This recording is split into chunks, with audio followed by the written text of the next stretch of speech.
Most animated features are around 70 minutes. Several movies from earlier times were like, even 60-something minutes, 68 minutes, A feature-length film, from even definition-wise, is, I think, over 60 minutes.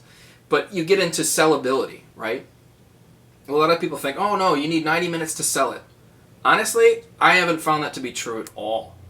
The only requirements I've ever seen from the companies I've sold my movies to were 80 minutes.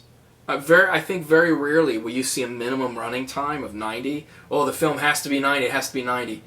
Not really, not really. The companies I work with didn't have that requirement. If you run under 80, you might have some problems. But even the Bikini Bloodbath films, they did very well on video on demand and cable. They did very well on home video and DVD and, whatever, Netflix, Blockbuster, whatever.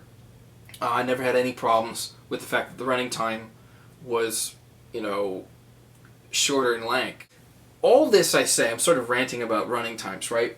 But the point is that a lot of people they hold on to this 90-minute requirement running time. It's got to be 90 minutes. A feature is 90 minutes. It's 90 minutes. Bullshit. It's not true. If you have a 90-minute cut and it's boring, but at 80 minutes it's exciting, which is very possible actually, make it 80. You're not going to hurt yourself. It's going to be better. People will pay attention.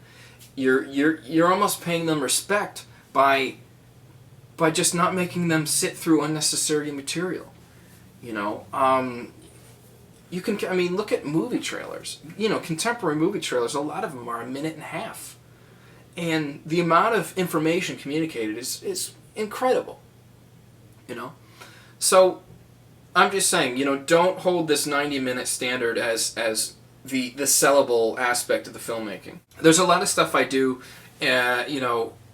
with creative cutting, not necessarily special effects involved, but I'll do things like try to marry two locations together through the kind of visuals that I choose. Like, for instance, on London Betty, there was the scene, and I had to marry the front of this mansion, and as if the back of it was this carnival. So what I did is I set up these two big clowns in the front yard, and I'd have the actor sort of head off towards the clown, and he would walk straight in, and then I'd take a reverse shot, and the reverse shot was at the carnival, and you see those two clowns again, and he would walk through that, but it was all carnival stuff in the background. So you can marry things together through editing like that.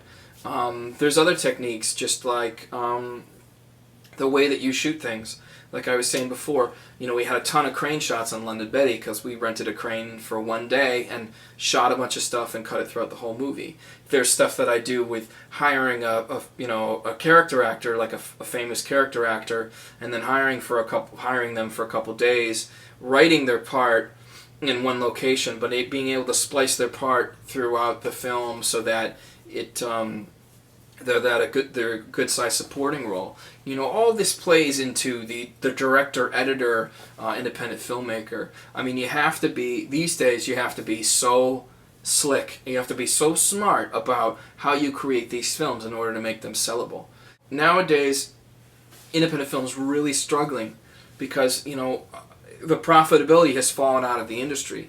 So you really have to be smart about what kind of films you make. So, as far as editing, I didn't want to get into, this is how you edit with Final Cut Pro. I can get into some of the different softwares. So many are so good nowadays. I use Final Cut Pro because I just think it's incredibly powerful, and I still think it's the biggest bang for the buck. A lot of people are using Premiere in Vegas, and I think Premiere has actually made some huge leaps. I used to use Premiere years ago, and I couldn't stand it, but apparently it's very good nowadays. Avid DV Express is alright, there's a lot of different stuff you can choose from.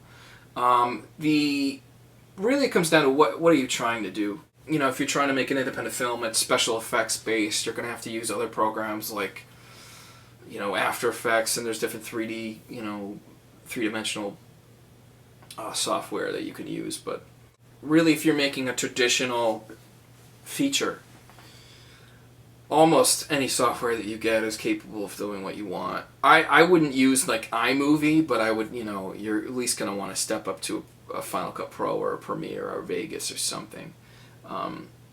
So there's a lot of different options there. As far as like technique for editing, just keep your scenes short. I know that sounds like a really generalized thing, and it's sort of like, how could that be true? I heard Robert Rodriguez say, hey, if you want to make your independent film exciting, shoot it handheld. I totally get that theory too. It sort of depends what kind of film you're making, but I mean, that's a good theory. Just, frame your shots up well. In directing, you really want to try to have a theme. You want to have a strategy. You want to have a style. You don't want to be over stylized. You want the style to match the narrative that you're shooting. I saw this Western shot handheld, like documentary cam. And I was like, what the fuck are you doing? Like, to me, it made no sense, theme-wise. It's like, what is this? It doesn't mean, were they making documentaries in the Wild West? What is going on here? That being said, you just have to pick a style that makes sense with what you're trying to do. It goes without saying that, one of the easiest things to do is examine directors and pick out the things you like. But, you try to create a theme. When you get on the set, the more that you do it, things will just start to make sense. You'll be able to make decisions easier. And one of the biggest problems I see that new independent filmmakers have is that they can't process what they have in their head versus what they're actually capturing. And when you're on the set, sometimes with all the fucking chaos, it's so hard to just look through the viewfinder and try to frame up a shot and get exactly what you want, because there's so many factors going on. What I'll say is that before you're going to hit that record button, just take a few seconds, take a few deep breaths, look at the frame of your shot, and adjust. Try to be aware of what you're actually capturing through the lens. And then also in the editing bay, I see this a lot.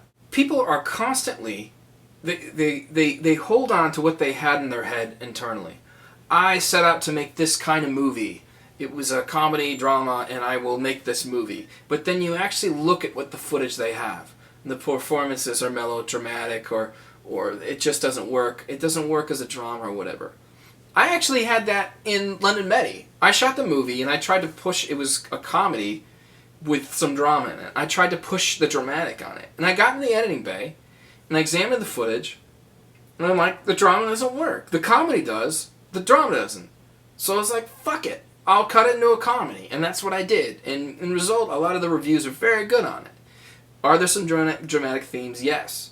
I didn't want to make some mindless comedy, so I tried to infuse some dramatic stuff into it. So I do think it works, but I've seen this time after time where directors gather footage for a film that they had in their head, and it's not fucking there. You look at the footage, it's not what they wanted, but they won't adjust. They won't be smart enough to adjust their cut based upon what they have versus what they had in their head.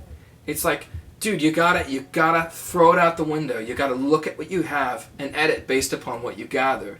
Yeah, maybe you can reshoot. Maybe you can do things to get more of what you had in your mind.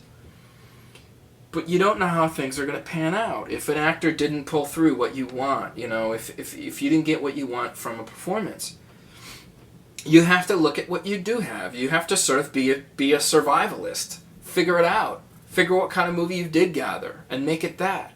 You can't be stubborn about these things. You will never last. That's why it helps to have other people look at your stuff. All right, thanks for listening. Bye.